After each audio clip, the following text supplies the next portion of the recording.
The desperate arrival, the wasteland stretched endlessly beneath a crimson sky, where mountains of broken machinery cast long shadows over the dust. Damien cross-wiped grease from his weathered hands and squinted at the horizon. His workshop stood alone among the wreckage, a solitary fortress of rusted metal and flickering lights. He had chosen this isolation deliberately, far from the wars that had once consumed his life. The ground trembled without warning. At first, Damien thought it was another sandstorm rolling across the flatlands, but then he saw the shape descending through the clouds. Wings like sheets of hammered silver caught the dying light. A dragon, massive and ancient, spiraled downward with labored movements. Her scales shimmered with an unnatural glow, but something was wrong. Dark veins spread across her body like cracks in porcelain. The dragon crashed into the scrapyard with a sound like thunder splitting stone. Damien grabbed his toolkit and ran toward the impact site. As he approached, a figure leaped from the dragon's back. The stranger wore armor of midnight blue, his face marked with ritual scars that glowed faintly in the dusk. His eyes burned with desperation.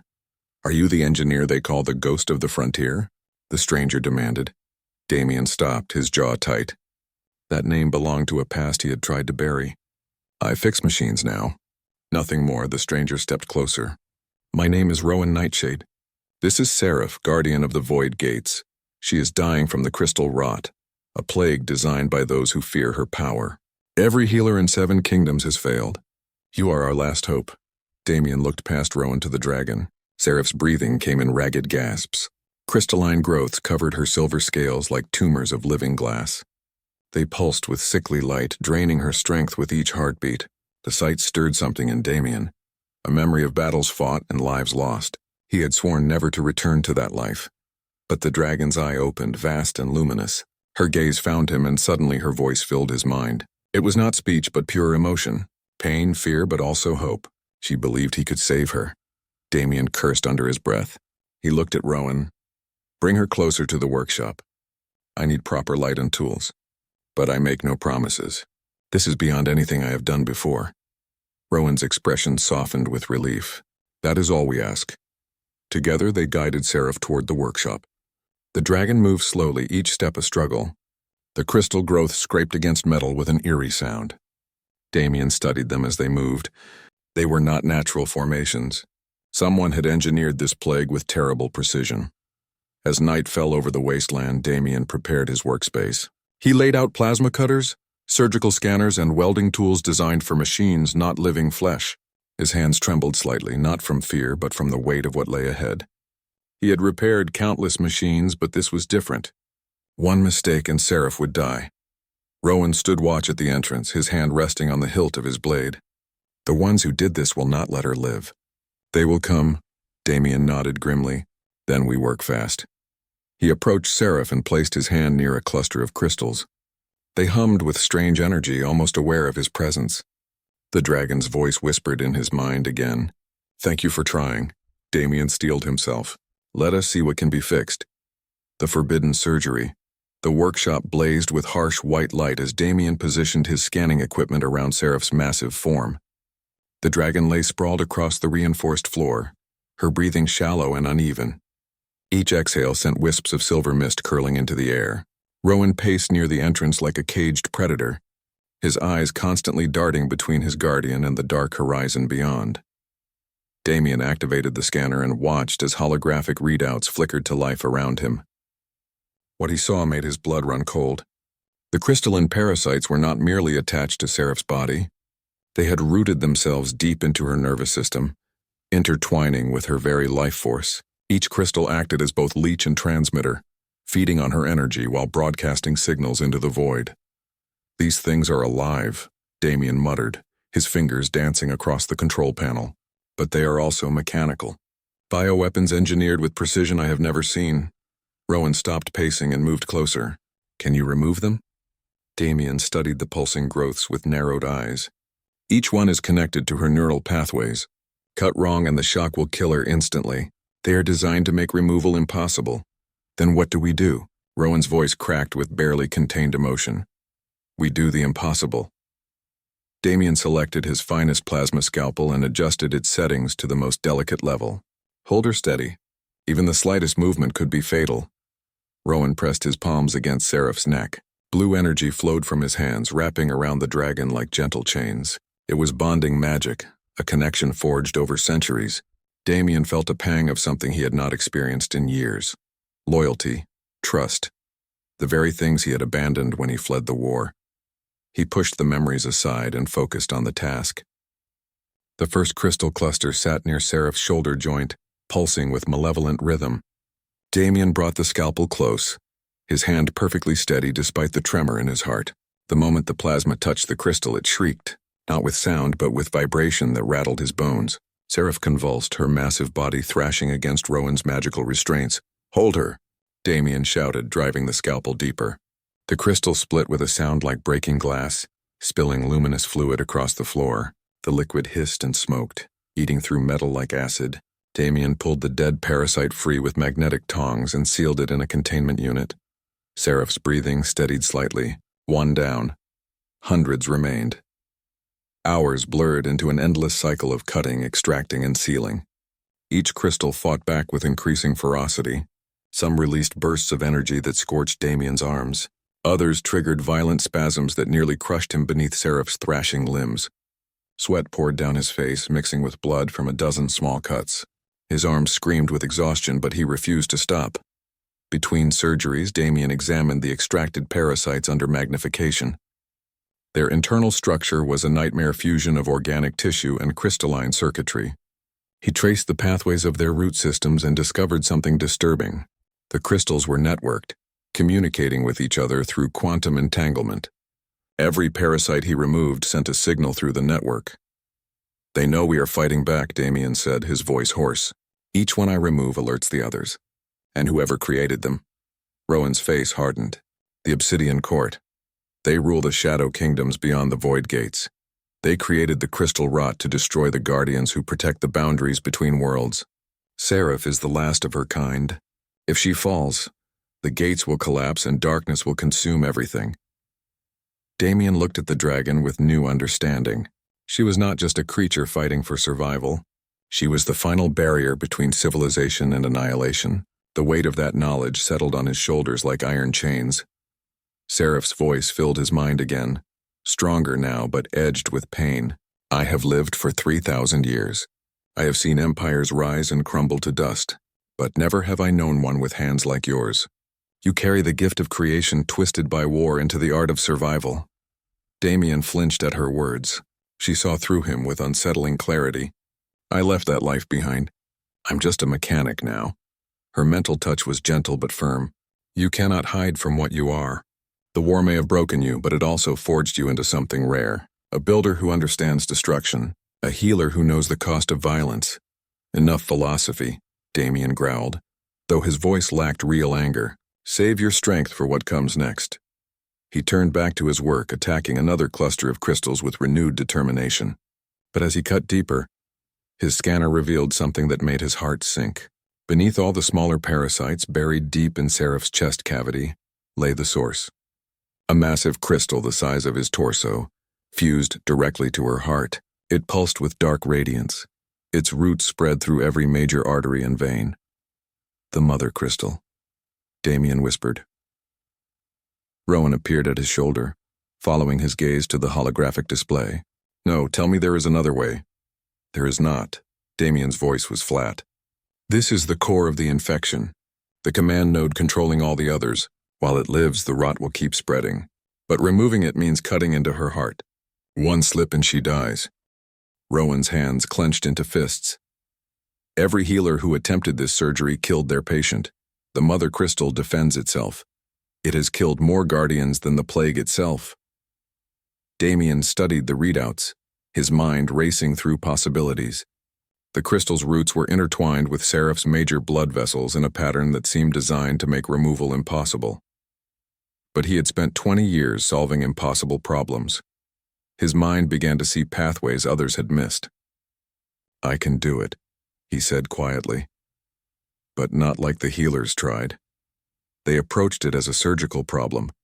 But this is an engineering problem. The crystal is a machine, and machines can be tricked." Rowan stared at him.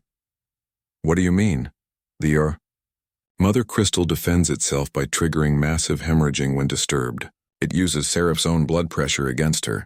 But if I can reduce her heart rate to almost nothing and reroute blood flow through temporary bypasses, I can starve the crystal of its defense mechanism long enough to extract it. That would put her in a state near death, Rowan said slowly. She is already near death, Damien countered. This way she has a chance. For a long moment, Rowan said nothing. Then he placed his hand over his heart in a gesture of acceptance. Do what must be done. I will anchor her spirit so it does not drift beyond reach. Damien nodded and began preparations. He would need every tool at his disposal, every trick learned from decades of desperate repairs. As he worked, he felt the old battle calm settle over him. The clarity that came when everything balanced on the edge of a knife. Outside, the first stars appeared in the darkening sky, and far beyond the horizon ships began their descent. The Obsidian Court had detected the disruption in their plague network. They were coming to finish what the crystal rot had started. But inside the workshop, Damien Cross prepared to defy death itself. His hands moved with purpose, assembling the tools that would determine whether light or darkness claimed the future. The final stand.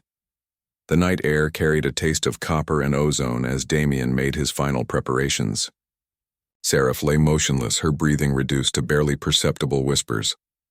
Rowan knelt beside her head, his hands glowing with ethereal blue light as he maintained the bonding trance that kept her spirit anchored to the physical world. The dragon's consciousness floated in a twilight state between life and death, where pain could not reach but neither could hope. Damien positioned his array of tools around Seraph's chest: plasma scalpels, magnetic clamps, biosealant injectors, and a dozen instruments he had modified specifically for this impossible surgery. His hands were steady now, all doubt burned away by necessity. He activated the scanning field and watched as the mother crystal appeared in holographic detail before him. It was beautiful in a terrible way. The crystal pulsed with inner darkness, its structure more complex than any engine he had ever dismantled.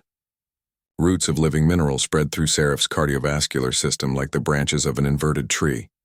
At its core, he could see the quantum transmitter broadcasting continuously into the void. A beacon calling for death. Beginning the procedure, Damien announced more to himself than Rowan. He pressed the first scalpel against Seraph's scaled chest. The plasma cut through with surgical precision, opening a window into her inner workings. What he saw defied the boundaries between biology and machinery. Her heart beat with slow, measured rhythm, each pulse pushing luminous blood through crystal-invaded vessels. Damien worked with methodical focus. He inserted bypass tubes into Seraph's major arteries, creating artificial pathways for her blood to flow while he operated. Each connection had to be perfect. One leak and she would bleed out in seconds. His fingers moved with the certainty of long practice, guided by instinct as much as knowledge. The mother crystal sensed his intrusion. It flared with sudden brilliance, sending shock waves through Seraph's nervous system. The dragon's body convulsed despite Rowan's magical restraints. Damien was thrown back, crashing into his workbench. Tools clattered to the floor. "Damien!" Rowan's voice was strained. "I cannot hold her much longer. The crystal is fighting back." Damien pushed himself up, tasting blood. His ribs screamed in protest, likely cracked. But pain was an old friend. He had learned to work through it long ago. He grabbed a modified neural dampener, a device designed to suppress machinery signals, and jammed it against the crystal's surface. The mother parasite shrieked in frequencies that shattered glass across the workshop. But the dampener held, suppressing its defensive protocols. "Now or never," Damien muttered. He seized the primary cutting tool and began severing the crystal's roots one by one. Each cut required absolute precision. Too shallow and the root would regenerate. Too deep and he would puncture Seraph's heart wall. His world narrowed to the microscopic space between success and catastrophe. Sweat dripped into his eyes. His hands trembled with exhaustion. But he kept cutting, kept pulling, kept fighting against the parasite that refused to release its grip. Minutes felt like hours. His back screamed, his vision blurred. Still he continued. Then, from outside came a sound that turned his blood to ice. The whine of descending spacecraft. Multiple engines, military grade. The obsidian court had arrived. Rowan's head snapped toward the entrance. They are here. I know, Damien growled without looking up. Buy me time. Rowan hesitated, torn between protecting his guardian and defending against the assault. Then he rose, drawing a blade that gleamed with the same blue energy as his magic. Finish this, engineer, give her back her life. He vanished into the night. Moments later, Damien heard the sounds of battle. Energy weapons discharged with crackling fury. Rowan's war cry echoed across the wasteland. The clash of blade against armor rang like bells, but Damien blocked it all out. His universe consisted only of crystal, blood, and the steady rhythm of Seraph's failing heart. The final root came free with a wet, tearing sound. Damien gripped the mother crystal with both hands and pulled. It resisted, clinging to Seraph's heart with desperate strength. He braced his feet and hauled with everything he had left. Muscles tore, bones creaked, and then with a sound like reality splitting, the crystal came loose. Dark light exploded outward. Damien was hurled across the workshop, the mother crystal clutched against his chest. It burned his hands, its surface searingly cold. He could feel its malevolent intelligence trying to burrow into his own flesh. With a roar of defiance, he hurled it into the containment unit he had prepared and sealed it with emergency protocols. The crystal screamed inside its prison, but the soundproofing held. Its signal cut off abruptly. Every smaller crystal attached to Seraph's body withered simultaneously, their network severed. They crumbled to dust that glittered like stars as it fell. Damien dragged himself to Seraph's side. Her heart beat irregularly, struggling without the parasites that had sustained their twisted symbiosis. He grabbed biosealant and flooded the surgical site, then activated the cardiac stimulator. Once, twice, 3 times. Her heart stuttered, stopped, stuttered again. Come on, Damien pleaded, his voice raw. You did not survive 3,000 years to die on my table. Fight! Seraph's heart caught rhythm, slow at first, then stronger. Her breathing deepened, color returned to her scales, the sickly pallor replaced by radiant silver. Her eye opened, clear and luminous. The dragon's voice filled Damien's mind, but this time it carried no pain. Only wonder. I am free. Outside, the battle reached its crescendo. Damien heard Rowan crying out, overwhelmed by superior numbers. He looked at Seraph. Can you fly? The dragon's lips pulled back in what might have been a smile. Watch me. She rose with liquid grace, her wounds sealing as ancient regeneration magic finally functioned without interference. Her wings spread wide, filling the workshop with silver radiance. She crashed through the roof with a roar that shook the foundations of the world. Damien followed her out into chaos. Obsidian court soldiers swarmed the scrapyard, their black armor gleaming in the firelight. Rowan fought in their midst, wounded but defiant. Above them circled attack ships, weapons charging for a final strike. Seraph rose into their formation like a meteor of living silver. Her roar split the night. Ancient power, dormant for centuries beneath the weight of the plague, erupted from her with cataclysmic force. Void energy, the primal element she had been created to command, poured forth in waves of destruction. Ships disintegrated, soldiers fled screaming. Reality itself seemed to bend around her fury. In less than a minute, it was over. The Obsidian Court's assault force was annihilated. Silence fell across the wasteland, broken only by the crackle of burning wreckage. Seraph descended and landed gently beside Damien. Rowan collapsed against her foreleg, bloodied but alive. The dragon lowered her head until her eye was level with Damien's face. You have given me more than life, she spoke into his mind. You have given me purpose renewed. The Guardians were not meant to fade from this world. We were created to protect, and now thanks to you I can fulfill that duty once more. Damien wiped blood from his face and managed a tired smile. Just doing what I do, fixing what is broken. Her mental voice carried warmth like sunlight. Then perhaps you have also fixed yourself. The war may have scarred you, but tonight you proved that those scars made you stronger, not weaker. Rowan struggled to his feet and placed his fist over his heart in salute. The void gates will stand because of you, Damien Cross. Your name will be remembered in songs sung by those who never knew how close darkness came to consuming them. Damien shook his head. I do not need songs. I just need to know the gates will hold. Seraph spread her wings, preparing to depart. Before I go, know this. Should you ever need sanctuary, Should the world become too heavy to bear alone, seek the void gates. You will always have a home among the guardians. With that, she launched herself skyward. Rowan gave Damien one final nod of respect, then leaped onto Seraph's back as she rose. Together they climbed into the stars, silver light trailing behind them like hope made visible. Damien stood alone in his ruined workshop, surrounded by the debris of battle. His body ached. His hands shook with delayed reaction. But for the first time in 20 years, he felt something he thought he had lost forever. Peace. He looked down at his scarred hands and smiled. Perhaps the ghost of the frontier was not dead after all. Perhaps he had simply been waiting for a reason to live again. Above him, a shooting star crossed the sky. Or maybe it was a dragon flying free at last.